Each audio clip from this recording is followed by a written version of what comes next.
The Agoji are an elite group of women warriors and the protectors of the Dahomey Kingdom. When a rival kingdom threatens them and their way of life, however, new recruits to the Agoji are brought in for training. However, Naniska, the leader of the Agoji, faces something that she thought was long behind her. This is the historical action epic, The Woman King.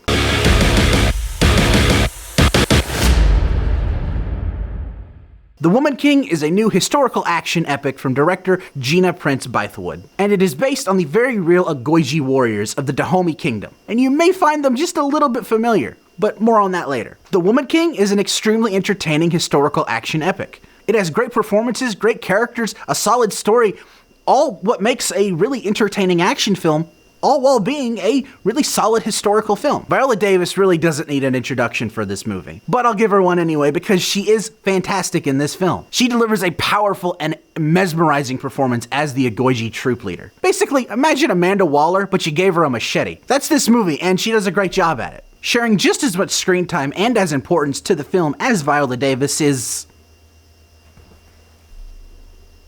Tuso Mbidu was also great in this film too.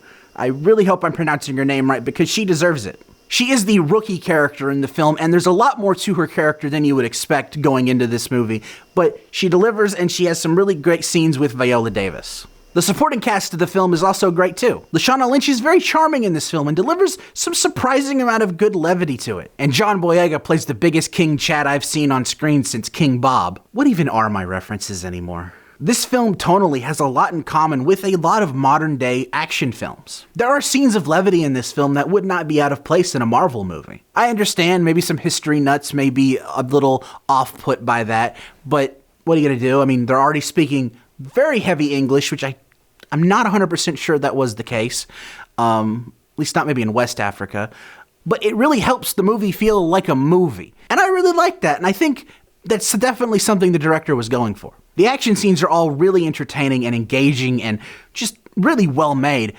but I do feel the rating was holding it back a bit. I'll be honest, I thought this movie was rated R, but it was only PG-13, and it almost seems like it was cut down from rated R. Now, maybe that was the director's choice. Maybe she wanted something that was a bit more accessible so everyone can see it, see this story, see these people who you've never probably heard of before, because I've never heard of these people in my history books before. If that's the case, I completely understand and even respect it, but there are just some scenes that I think a little bit more oomph to it would have added a lot. Now, apparently there's some controversy going around this movie about maybe how it's not historically accurate or whatever. I don't really know. I'm not going to say if it's historically accurate or not. I'm just here to say if it's a good movie, and I do think it is a pretty damn good movie. Not every history piece out of Hollywood is 100% faithful to its history, and really, that's just Hollywood. The one historical significance I do know and feel comfortable talking about is that the Agoji warriors were the direct influence for the Dora Milaje of the Black Panther comics for Marvel. Did I only look that up because this film's trailer played right after the trailer for Black Panther Wakanda Forever? Maybe, but it's cool to learn something new every day. So if you're a big fan of Okoye and the rest of the Dora Milaje, this is a film literally about the real-life Dora Milaje. Plus, if you're just a fan of historical action epics, this is definitely a film worth your time watching. I hope you all enjoyed this review, and if you did, please consider hitting that like button. And if you want to see more, hit that subscribe button and ring that bell to be notified when my next review drops. It would really mean a lot. Until next time, I'm Quint Dunaway, hoping you will keep it cinematic.